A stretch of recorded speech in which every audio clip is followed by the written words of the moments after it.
प्रातः क्लास चल रहा था 11/7/1967। मंगलवार को 10वें पेज के मध्य में बात चल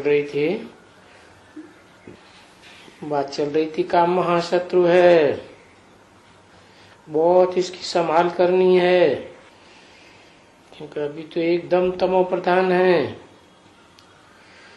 इसलिए संभाल करनी होती है। एक तरफ में तमो प्रधान और इस समय तुम बनते हो सतो प्रधान। देखो कितना रात दिन का फर्क हो जाता है। कहाँ एकदम अधम गति और कहाँ एकदम उच्च गति। तो तुम बच्चे जो डटे रहते हो उनकी एकदम खास है ऊंच गति, है ना, क्योंकि ऊंच में ऊंच भी तुम बनते हो, तो नीच में नीच भी तुम बनते हो। कब बनते हो? ऊंच में ऊंच की शूटिंग होती है और नीच में नीच की भी शूटिंग होती है। संस्कार तो यहाँ भरे जा रहे हैं ना। भले ये जन्म कभी बच्चों का अच्छा है, परंतु आगे का जन्म क्या होगा कुछ कह थोड़े ही सकते हैं।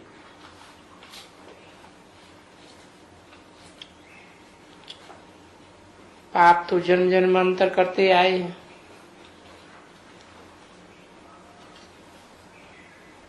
तो पापों का घड़ा तो भरा हुआ है ना।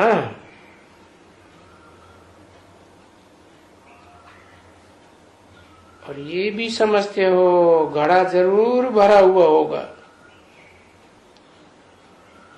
क्योंकि इस दुनिया की सारी आत्मा इस समय तमो प्रधान है। यहाँ इस समय में कहा ही जाता है तमो प्रधान। यहाँ माने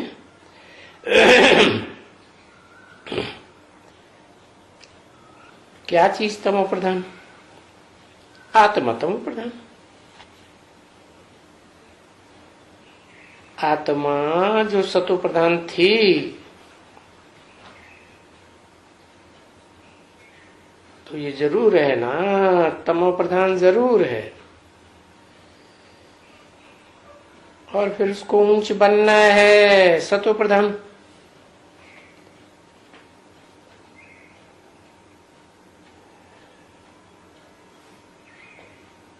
तो तुम ही सबसे जास्ती जानते हो कि बरोबर ही हम सतो प्रधान थे। हम ही सतो प्रधान हैं और हमको ही पहले बाबा से मिलना भी है।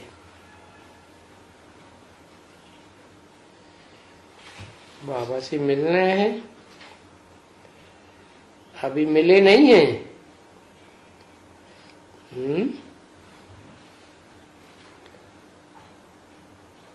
अरे कब की वाणी है? 67 की है ना। तो उस समय मिले नहीं है बाबा से, मिलना ही है। भविष्य की बात बता दी। क्यों कहा है? क्योंकि जिस बाबा की बात कर रहे हैं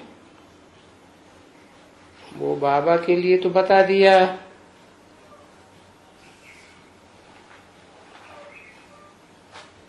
जरूर साकारी है, और भी साथी हैं जो पहले मिलते हैं। यज्ञ के आदि में भी पहले मिले थे, परंतु उस समय कुछ पता नहीं था साकार और निराकार की मेल का। अभी पता तो है, परंतु फिर ये पता नहीं है कि वो बाप, वो टीचर, वो सदगुरु एक ही व्यक्तित्व में कब होगा और कब प्रत्यक्ष होगा। क्योंकि शिव का जन्म तो दिव्य गाया हुआ है ना, कोई दुनियावी बच्चों की तरह तो जन्म है नहीं गर्भ से। दिव्य जन्म का मतलब ये प्रवेशता, और प्रवेशता भी कोई भूत प्रेतों जैसी नहीं, उसमें भी दिव्यता है। क्या भूत प्रेतों का तो पता चल जाता है कब आते हैं कब चले जाते हैं, और शिव बाबा का तो पता ही नहीं चलता कब आते हैं कब चले जाते हैं। दूसरी बात, आत्मा तो गर्भ में भी आती है, तो माता को कुछ न कुछ चुर्र पुर्र का पता चलता है। यहां तो ऐसा दिव्य जन्म है कि प्रवेशता की तो बात छोड़ो, जन्म कहा ही जाता है प्रत्यक्ष होने को। संसार में बच्चा प्रत्यक्ष होता है तो कहते हैं जन्म हुआ। तो ऐसे ही अभी बाबा का गुप्त पार्ट है या प्रत्यक्ष पार्ट है, क्या कहेंगे? प्रत्यक्ष होता तो सारी दुनिया जानती जल्दी जल्दी, तो गुप्त पार्ट है। प्रत्यक्ष होगा तो निशानी बताई, क्या? जो देखे जो सुने, क्या इन स्थूल आंखों से देखे, क्या देखे? बोई नाक आंख हाथ पांव कान सभी को होते हैं, है? जिस तन में प्रवेश करता होगा वो भी वही है देहधारी। तो क्या देखेंगे? अरे देखने से क्या देखने को मिल जाएगा? अव्यक्त स्टेज देखने को मिलेगी। जैसे और धर्म पिताएं आते हैं ना, बुद्ध को उठाओ, चित्र को, क्राइस्ट को उठाओ, गुरु नानक को उठाओ, सभी के चेहरों में क्या दिव्यता दिखाई है? निराकारी स्टेज, अव्यक्त स्टेज देखने में आते। तो वो तो बापों का बाप है, उसकी तो अव्यक्त स्टेज बहुत ही सबसे जास्ती उत्तम होनी चाहिए ना। तो स्टेज देखने से ही जो भी देखने वाले साहब की बुद्धि में बैठेगा। और दो शब्द भी सुनेंगे तो सुनने मात्र से ही उनको निश्चय हो जाएगा। ज्यादा लंबे चौड़े भाषण आज की तरह करने की जरूरत नहीं। तो बोला हमको ही पहले बाबा से मिलना ही है। हमको माने किसको? हमको किसके लिए कहा है? हमको उनके लिए कहा जो आत्मिक स्थिति में प्रैक्टिकली टिके हुए बच्चे होते हैं। और आत्मिक स्थिति में टिके हुए होंगे तो जैसी बाप की स्टेज बनेगी, नंबरवार बच्चों की भी बनेगी। इसलिए गाया जाता है, क्या? आत्मा परमात्मा अलग रहे बहुकाल। और सुंदर मिला कर दिया जब सदगुरु मिला दलाल। तो आत्माओं के रूप में पार्ट बजाने वाली नंबरवार आत्माएं और परमात्मा के रूप में परम पार्ट बजाने वाली हीरो पार्टधारी आत्मा, दोनों का मिलना तब ही कहें कब? जब एक दूसरे की पार्ट की भी पहचान हो। क्या? बच्चों को अपनी पहचान हो कि मैं कौन से नंबर का बच्चा हूं, और बाप को तो पहचान हो ही जाएगी। तो नंबरवार कहेंगे ना, अलग रहे बहुकाल,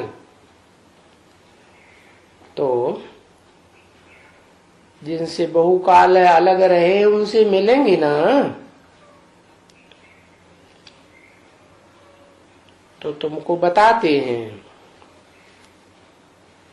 क्या बताते हैं कि तुमने पूरा 84 जन्म लिया है एकदम शुरुआत से। कब से शुरुआत कहें? कब से नया जन्म कहें? पहला जन्म कहें? जब से बाप को पक्का पक्का निश्चय बुद्धि पूर्वक सदा काल के लिए पहचान लिया। सदा काल माने संगम युग जब तक रहे तब तक अनिश्चय का नाम निशान न आए। तो शुरुआत में आए हो। कौन? जो आत्मिक स्टेज में टिकने वाले बच्चे हैं, वो कब आए यज्ञ में? अरे हम मंडली में आए हों।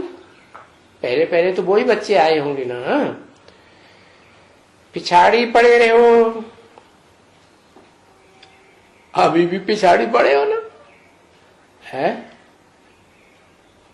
तो पहले तुमको ही पढ़ाना पड़ता है। क्या? किस बात के पिछाड़ी पड़े हो? है? अरे बच्चों को क्या प्रिय है और बाप को कौन से बच्चे प्रिय है? ज्ञानी तू आत्मा बाप को प्रिय है। तो बच्चे को क्या प्रिय है? जो ज्ञानी बच्चे होंगे उनको प्रिय है कि सब कुछ जानकारी मिल जाए। क्या? कुछ भी छूटे नहीं। बेहद की दुनिया की, बेहद की जो भी पढ़ाई है, उस पढ़ाई में हम हाउ हप करके बैठे। तो पहले तुमको ही पढ़ाना पड़ता है। क्या पड़ता है कि क्या मजबूरी आ गई है? ये क्या मजबूरी दिखाई दी? पड़ता है, बड़ी मजबूरी है क्या? हाँ, क्योंकि जिनको पढ़ाना पड़ता है, उनकी खासियत ये बताई, क्या? मुझे निर्गुण हारे में कोई गुण नहीं। अब गुण नहीं है तो अब गुण ज्यादा होंगे, तो फिर उनको कौन पढ़ाएगा? है? लेकिन बाप तो ये सब कुछ देखता नहीं। सुप्रीम सोल वो तो रूह को देखता है। वो तो कहते हैं रूहानी बाप को रूहानी बच्चे ही पहचानते हैं। हाँ, तो तुम पढ़ते हो, जो फिर तुम भी ऊपर में जाओ तो उनकी पिछाड़ी दूसरे भी जाएंगे। जैसे कल्प कल्प दूसरे भी जाते हैं, तैसे ही जाएंगे। है? कौन कौन जाएंगे? किसके किसके पीछे जाएंगे? नंबरवार ही जाएंगे ना। 10 ग्रुप है ना, 10 धर्मों के। तो उसमें भी भारतवासी है और पक्के विदेशी भी है। तो जो भारतवासी है वो पहले जाएंगे। जो अपने धर्म के पक्के हैं, द्वैतवादी द्वापर युग से ही आते हैं, जन्म लेकर के सुख दुख का पाठ बजाते हैं, वो आए भी थे बाद में तो जाएंगे भी बाद में। तो बताया कि तुम पहले जाते हो ऊंची स्टेज में। कौन सी ऊंची स्टेज? जो बाप का घर है उस घर में तुम भी जाते हो नंबर 1। बाप का घर कौन सा है? कहते हैं बाप का घर है परम धाम है। धाम माने घर, परम माने बड़े से बड़ा घर। तो तुम बच्चों का घर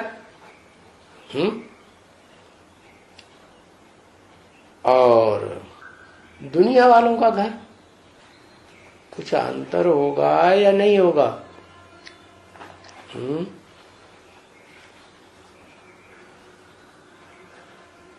हाँ, तुम बच्चों का घर है।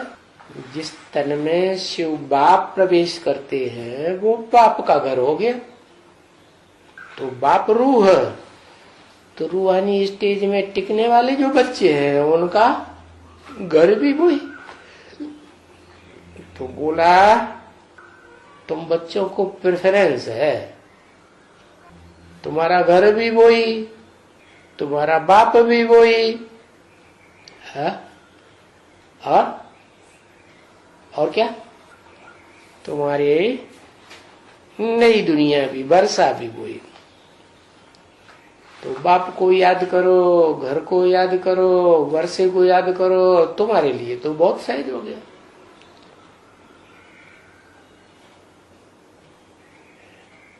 नहीं तो दुनिया वालों के लिए बाप तो ठीक है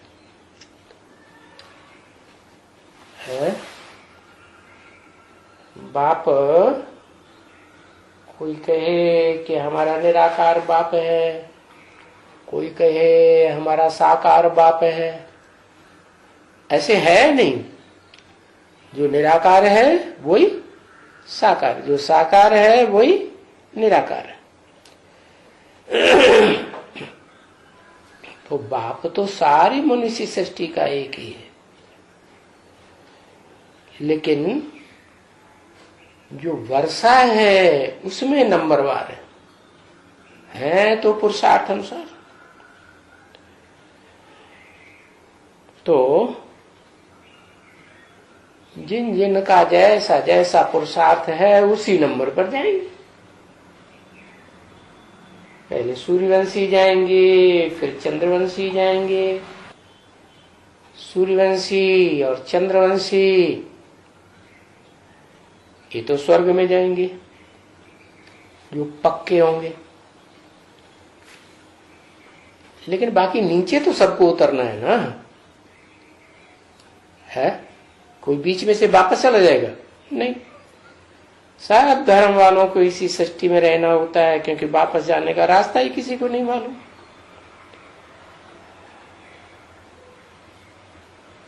तो जैसे जाएंगे नंबरवार वैसे आएंगे इस सृष्टि पर नंबरवार। तो उस बात का हम ख्यालात क्यों करें? ये बात तुम अपन ही करेंगे ना, बात खास क्या कि हम पहले जाएंगे।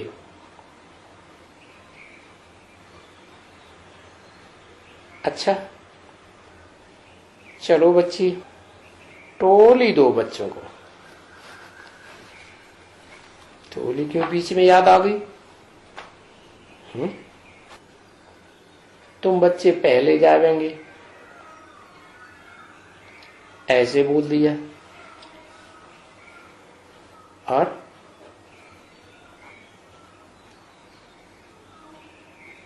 शिव बाप कहते हैं ये ब्रह्मा मेरे बाजू में बैठता है। तो बाजू में बैठता है और तुम बच्चे, उनको कहा जाता है सामने बैठते हैं। तो कुछ अंतर हुआ या नहीं हुआ है? उन्हें बाजू में कर दिया। और जिन बच्चों से बात कर रहे हैं वो सामने हो गए, सन्मुख। तो कोई बाजू में हो गए, कोई सन्मुख हो गए, कोई पीछे हो गए।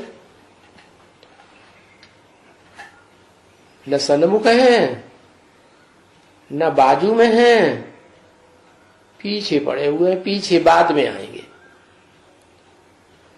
तो जो आने जाने वाली बात है उसमें कुछ अंतर पड़ेगा, पड़ेगा। जो सन्मुख हैं वो पहले जाएंगे, है।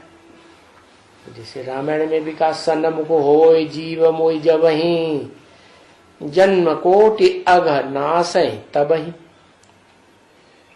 माने जीवात्मा जब मेरे सन्मुख आती है तो उसके जन्म जन्मांतर के पाप, अघ माने पाप, नष्ट हो जाते हैं। तो सन्मुख होने की बड़ी बलिहारी है। विमुख होना ये तो बहुत खराब बात हो गई। और कुछ बाजू में बैठे हुए उनको सन्मुख भी नहीं कहेंगे और विमुख भी नहीं कहेंगे। क्यों? क्योंकि वास्तव में तो उन्होंने पहचाना ही नहीं। पीछे वालों ने भी कहाँ पहचाना, लेकिन वो तो पीछे हैं। बाजू वालों का तो नंबर लगेगा ना। सामने वाले से बात कर लेंगे पूरी, तो बाजू वाले से कहें ना आओ सामने, ऐसे ही कहेंगे ना। तो बताया बाबा को ये बातें कुछ समझ में नहीं है। अच्छा चलो बच्चे टोली दो, चलो भाई। बाबा उनको जब बताते हैं यह प्रदर्शनी होती है तो महारथी जाते हैं जरूर। और कौन पर बच्चे जाते हैं? जो जरूर जाते हैं जहां कहीं भी प्रदर्शनी होती है। स्वीटेस्ट बच्चे। किनको स्वीटेस्ट कहा है? तो जो सर्विस करने में सदा आगे रहते हैं। तो बोला अभी स्वीटेस्ट तो बनना है भाई, इस समय बनना है ना,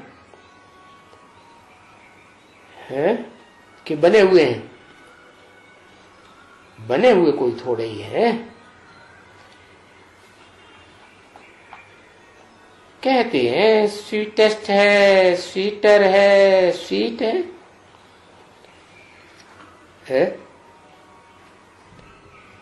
यानी उसको घोड़े सवार, प्यादे, महारथी भी कहा जाता है। तो सबसे अच्छे कौन से हुए? है महारथी।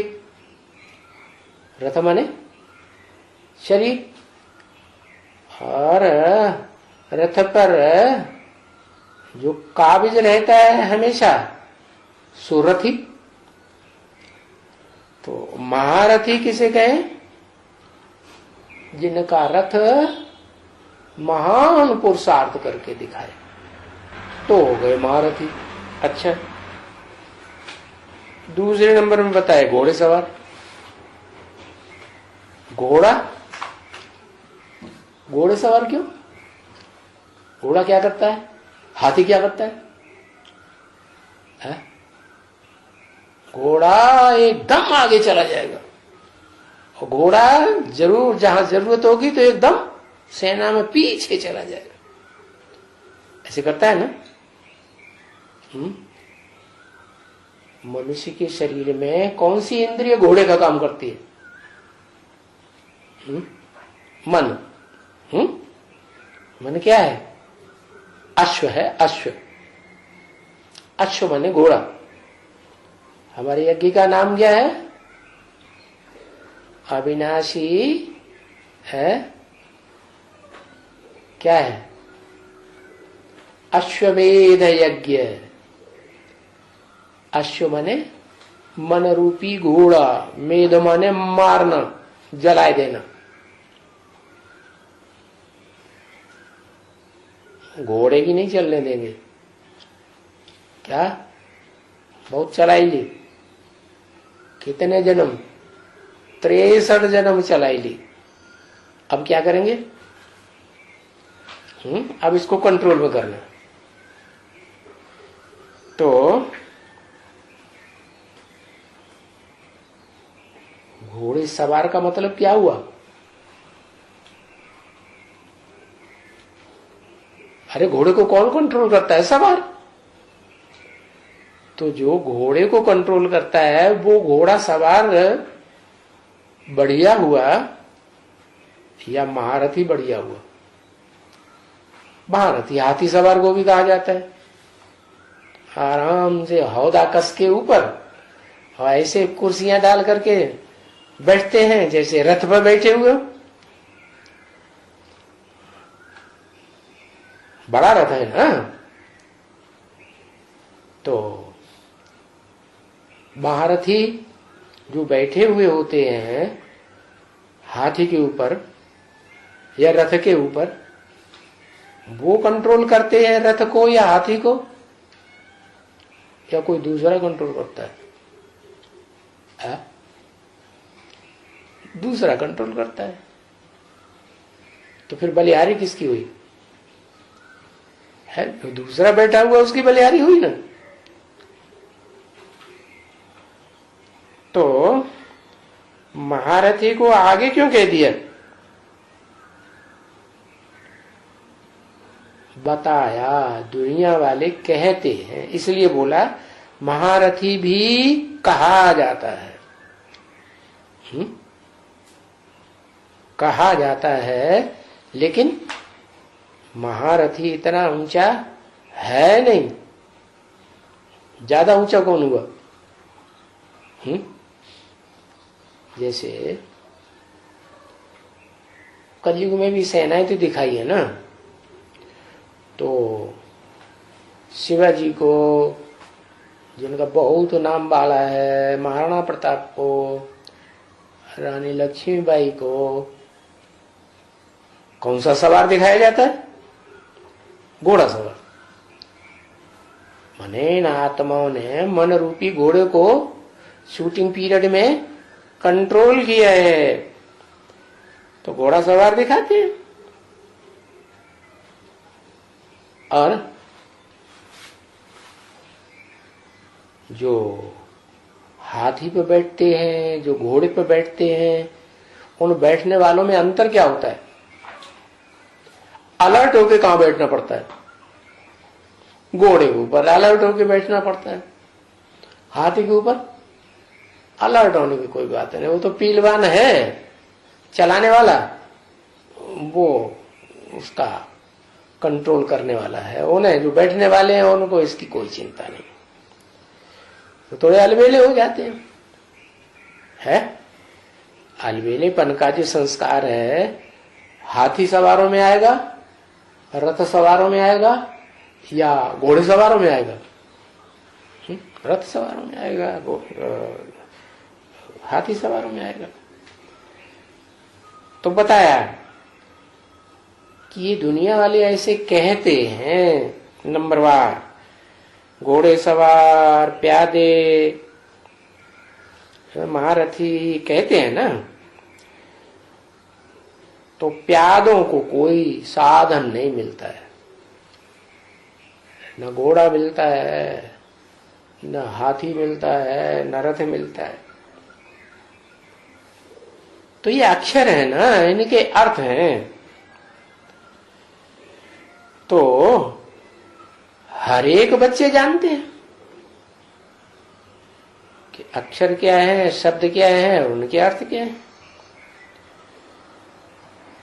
ऐसे थोड़ी है कि बच्चे नहीं जानते हैं। हम कोई भी रूहानी सर्विस नहीं करते हैं,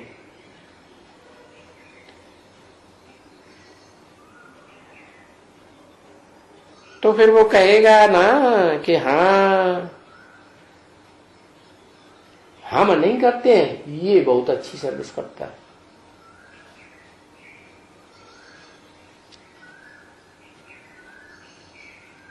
तो जिनकी तरफ इशारा करेगा कि ये बहुत अच्छी सर्विस करते हैं उनका रिगार्ड भी करेगा ना,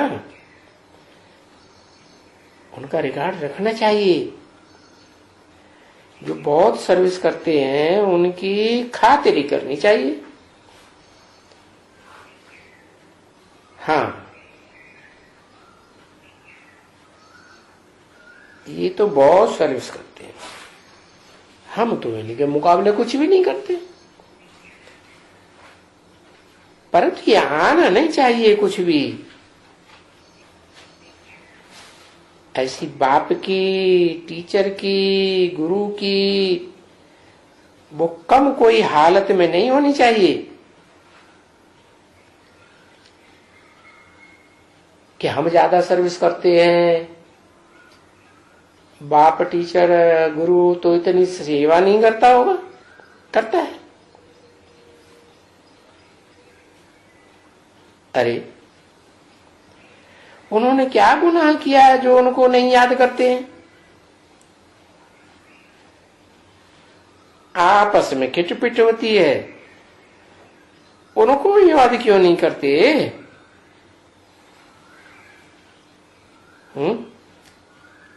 जो सर्विस नहीं करते हैं उनको याद क्यों नहीं करते? क्यों नहीं पढ़ते हो अच्छी तरह से? और बहुत बच्चों की झरमुई जगमुई है। झरमुई जगमुई क्या होता है?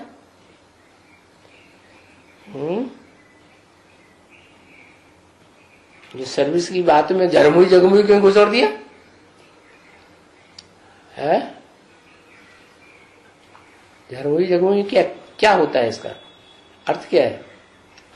बातें करना, सारा दिन बातें झरमुई झगमुई करते रहेंगे, खाने पर बैठेंगे तो भी झरमुई झगमुई। तो बाबा कहते हैं ये याद करते रहो। यहां भी जब भी जाओ ना,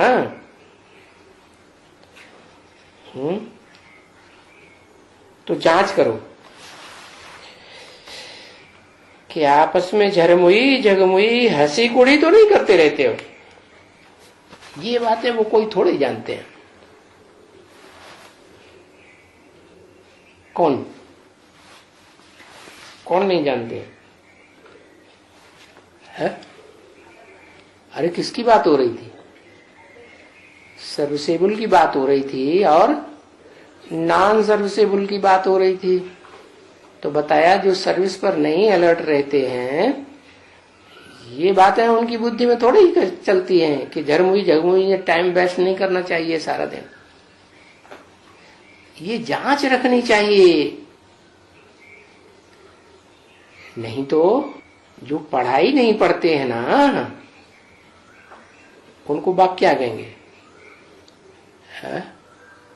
उनको बाप जंगली जानवर कहेंगे। वो आपस में ही झरमुई झगमुई बातें करते रहेंगे और फालतू बातें करेंगे। तो मैं बच्चों को सावधानी देता हूं। क्या सावधानी दे देता हूं? तो कोई भी बैठ करके शांत में एकदम किसको भी आवाज नहीं करनी चाहिए। भले कर्म करते रहो, फालतू झगमुई झरमुई करने से क्या फायदा? अंदर अंदर बाप को याद करते रहो। ईश्वरीय सेवा के संकल्प चलाते रहो। बाप तो कहते हैं भोजन भी खाओ तो याद में रह करके खाओ। जब याद में रह करके खाएंगे तो आवाज तो नहीं उठेगा ना, है? पीछे तो बहुत शांति हो जाएगी, सन्नाटा हो जाएगा।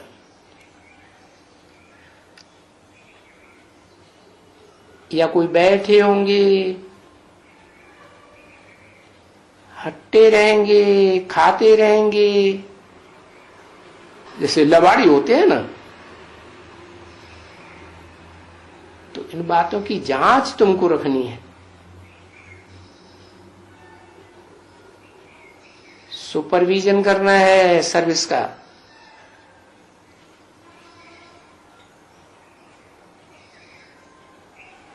फिर उनको जो झरमुई झगमुई करते हैं उनको यहां मजा ही नहीं आवेगा।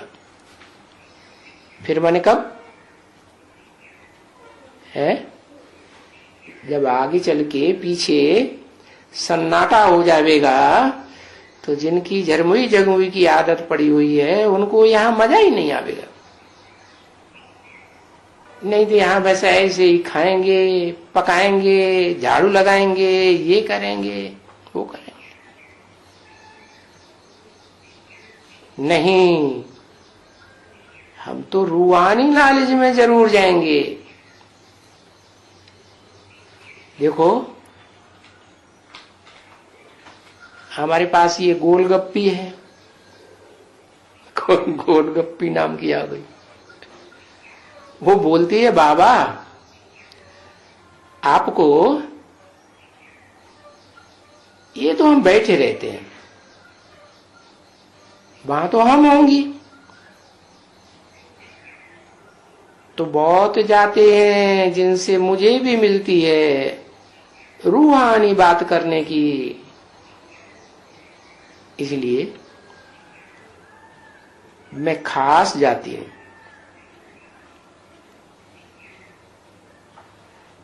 नहीं तो आपको तो हम खिलाऊं अच्छी तरह से, योग में रहकर खिलाऊं, परंतु इनसे भी हम बेहतर समझती हूं मैं रूहानी सेवा करती रहूं।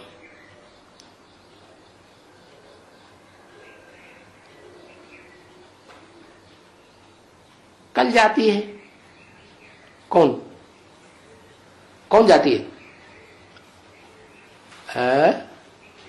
अरे भूल गए, गोलगप्पी।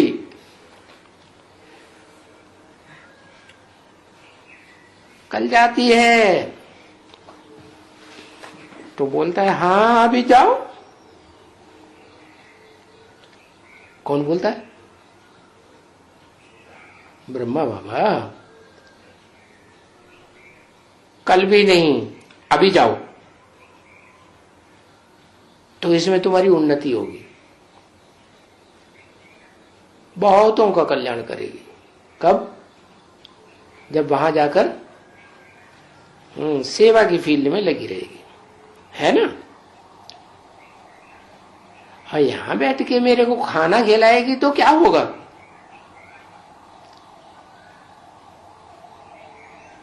भले बाबा कहते हैं योग में रहकर खिलाती हो तो अच्छा होता है, बहुत अच्छा होता है, परंतु तुम्हारा ऊंच पद मिलना है ना सर्विस से। क्या? अरे भले बाबा कहते हैं भंडारी भी जो मुख्य होती है उनकी भी सेवा अच्छी होती है। बाबा को कौन याद आ गया? तोली लाओ, ये करो, वो करो, कौन याद आ गया? नाम नहीं याद? भूल गए? उसका नाम भूल गए? अरे बाबा कहते थे ये तो बहुत अच्छा पद पाएगी है। हाँ, भोली दादी, भोले बाबा की भोले दादी होगी ना। हाँ, उनकी भी सेवा होती है, भंडारी की भी होती है। अगर कब? अगर मगर लगा दिया, अगर बहुतों को भोजन खिलाती है तो उनकी भी बहुत सेवा होती है। मन एक दो का टारगेट रखेंगे तो अच्छी सेवा नहीं होगी, है? अकेले ब्रह्मा बाबा को खिलाई दिया तो बढ़िया सेवा नहीं हुई, बहुतों को खिलाएगी तो ज्यादा बढ़िया सेवा। क्यों? है याद का भोजन, याद का भोजन बाबा को नहीं खिला सकते?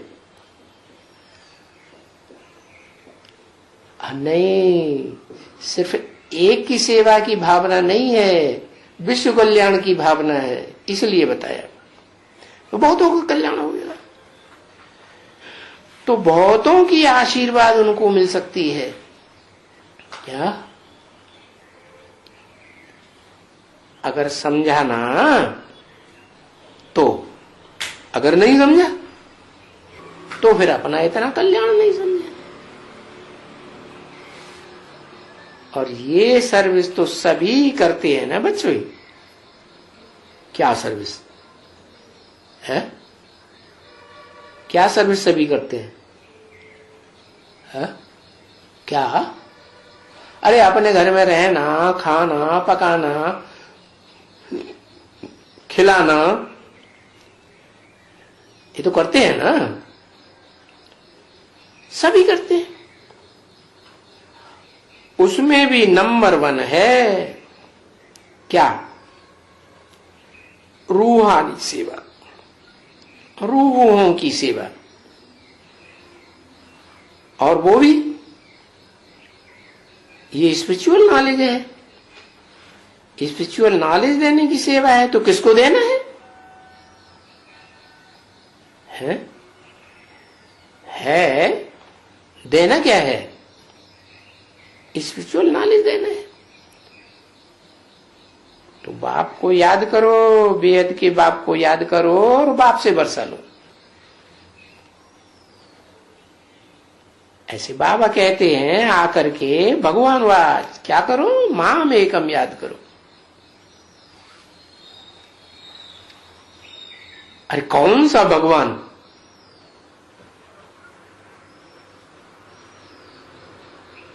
वो भले वो कहें क्या भगवान कृष्ण है?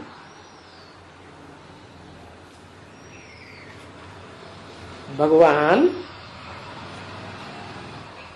वो कृष्ण बच्चा मंदिर में पूजा जाता है ना, वो भगवान है ना सबका।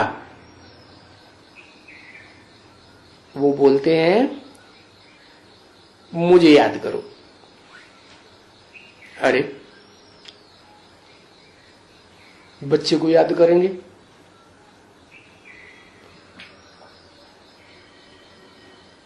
तो पतित पावन है वो। पतित पावन वरी कोई कृष्ण थोड़े ही है? वो कभी भी पतित नहीं बनते हैं। ये क्या बोला है? कृष्ण कभी भी पतित नहीं बनते।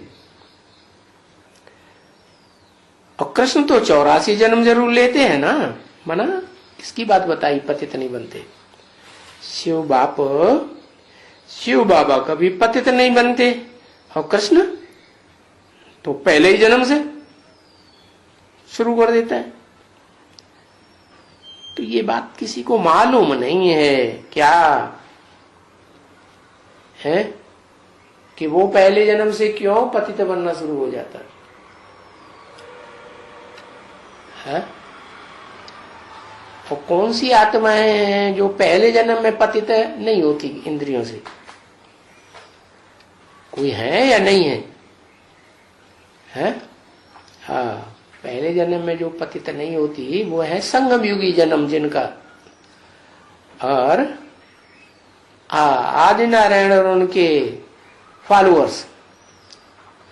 तो ये बात किसी को मालूम नहीं है कि कृष्ण अर्थात ब्रह्मा वाली आत्मा तो शास्त्रों में भी लिखा है अधोमुखी है।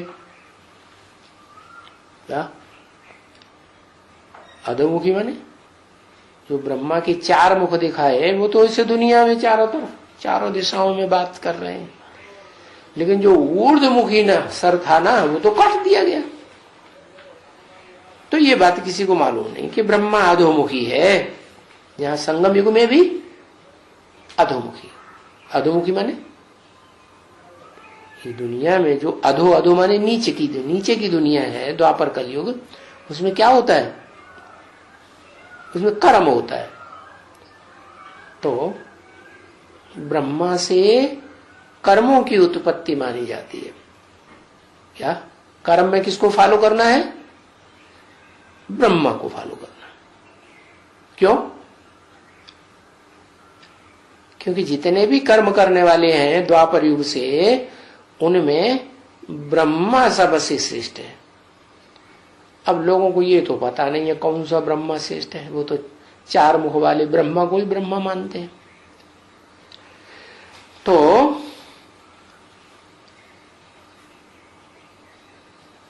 गीता में भी लिखा है कर्म ब्रह्मोद्भवम विद्धि। कर्म जो है ब्रह्मा से उत्पन्न हुआ जान। तो ये बात किसी को मालूम नहीं है। वो तो समझते हैं कि कृष्ण हाजरा हुजूर है, जिधर देखो उधर कृष्ण ही कृष्ण। अरे इस सृष्टि पर ऐसी कोई आत्मा है कि जिधर देखो वो ही रहे? है? नहीं है। हाँ, शिव बाबा इस सृष्टि पर है ना। देखने वाले की आंख चाहिए तो देखे। तो संगम युग में देखने वाले तो नंबरवार हैं। अरे कहते ही क्या हो, जिधर देखो वहां कृष्ण ही कृष्ण। ये क्या, जिधर देखो उधर राधे ही राधे। अरे हम भी राधे, तुम भी राधे। अरे ऐसे ऐसे बातें करते जाओ, बातें करते हुए जाओगे तो सही ना तीर्थों पर, तो राधे पंथी तुम कहे जाएंगे। तुम भी राधे और हम भी राधे। राधे राधे राधे राधे, जिधर देखो उधर राधे ही राधे। अरे फिर कहते जिधर देखो उधर कृष्ण ही कृष्ण। जिधर देखो सर्वव्यापी ईश्वर ही ईश्वर। ईश्वर ही स्त्री बनते हैं, ईश्वर ही पुरुष बनते हैं। ये ईश्वर ही लीला करते हैं बस। पीछे आपस में लीलाएं करते रहते हैं, ऐसे भी होते हैं। खुद ही कृष्ण बन जाएंगे, है? कृष्ण लीला दिखाते हैं ना। अरे इस बच्ची को नहीं मिला है। क्या नहीं मिला? टोली बांटी जा रही है ना, तो बाबा की नजर है, उस बच्ची को नहीं दिया, सबको दे दिया। इस बच्ची को नहीं मिला है।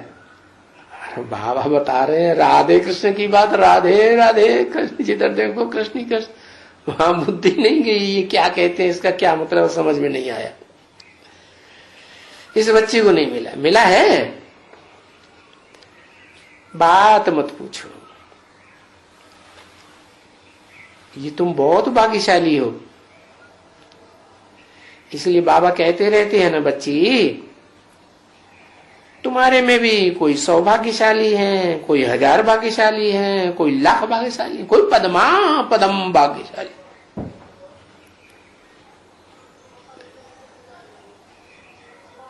वो भी जानते हैं कि बरोबर श्री कृष्ण के यहाँ पदम दिखलाते हैं। क्या पदम माने? कमल का फूल, समझा ना? पदम का अर्थ कोई थोड़े ही समझते हैं।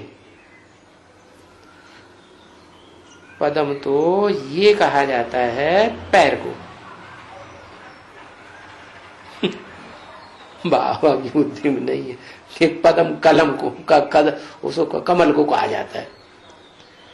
कमल फूल समान जीवन हो तो कहेंगे पदम।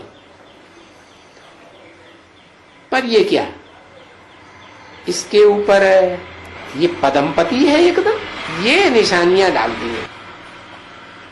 अच्छा, रूहानी बाप व दादा का मुरली खत्म कर दे। मीठे मीठे रूहानी बच्चों प्रति। बाबा का अर्थ समझा दिया है। दूसरा कोई भी नया आए तो बिल्कुल ही नहीं समझेगा,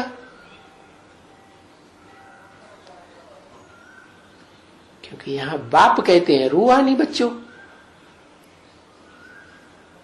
रूहानी बाप व दादा का, क्योंकि दादा द्वारा तुमको रूहानी बाप मिला है, हैं? तो कमाल तो उनकी है ना, किसकी?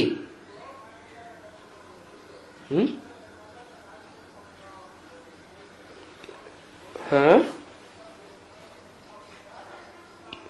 किसकी कमाल है? उनकी किसकी? उनकी कह के किसके लिए बोला? दूर क्यों कर दिया जब बाप दादा दोनों इकट्ठे हैं तो? अरे ब्रह्मा कुमारी यही समझते हैं कि ब्रह्मा बाबा के अंदर शिव बाप है, तो जहां अंदर ही बैठा हुआ है, पास में ही है, तो उनकी क्यों कहा? कमाल तो उनकी है ना, किसकी? जो भविष्य में प्रत्यक्ष होने वाला है, रूहानी बाप। तो वो बाप न होवे तो फिर पावन कोई कौन बना सके? तो बलिहारी एक की है ना, किसकी? किसकी बलिहारी? अरे किसकी बलिहारी है?